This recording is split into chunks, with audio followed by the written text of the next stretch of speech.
Hi, my name is Eric Swanson. I'm here with Tim Nations. And Tim just posed a question that a lot of churches are asking today, and that is, how can they become more externally focused? They sense they need to be missional. How do you practically do that? I think the biggest unleveraged opportunity we have is with small groups. And here's what I mean by that. I think most small groups, quite frankly, they overpromise and underdeliver what they bring people. And that's because I think sometimes the biggest challenge that small groups have is, what should we study next?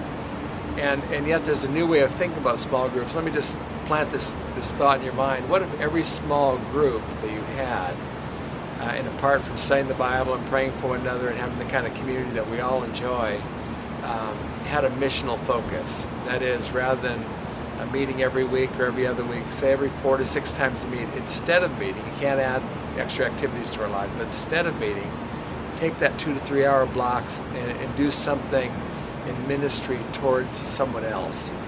The churches that do this most effectively, they divide their groups into, they have the small group leader, but then within that they have 3 types of champions. They have community champion, which means they're responsible for creating community within that group. They're a content champion. They're the ones that really bring the Bible study material and develop that. And then they have an outreach champion, and that's the person that takes care of the setting up the opportunities. Also, another thing that churches have found to be effective is that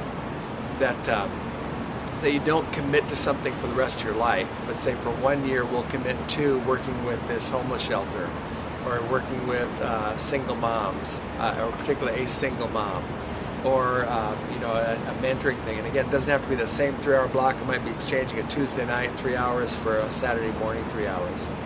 Here's why I think this is important. One of the things I'll say is that good deeds create goodwill, and goodwill is a great platform for sharing the good news, but the thing that precedes that is this: it's good friends help turn good intentions into good deeds, which create goodwill and great platform for sharing the good news. And the reason I say that is that we're more likely to do something we don't even particularly enjoy doing initially with people we like hanging out with than we ever are to find that individual place of service by ourselves.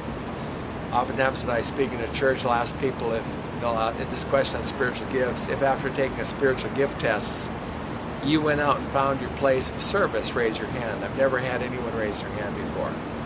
So, again, we're more likely to do something we don't particularly enjoy doing with people we like hanging out with than we are to ever find that place of service by ourselves.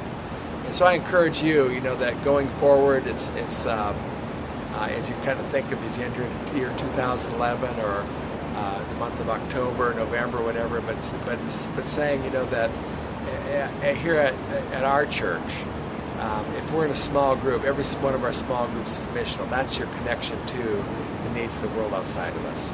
That every group has somebody that they're ministering to, loving and caring for, that can never do anything for them in return. And so by doing, they're living out Matthew 25.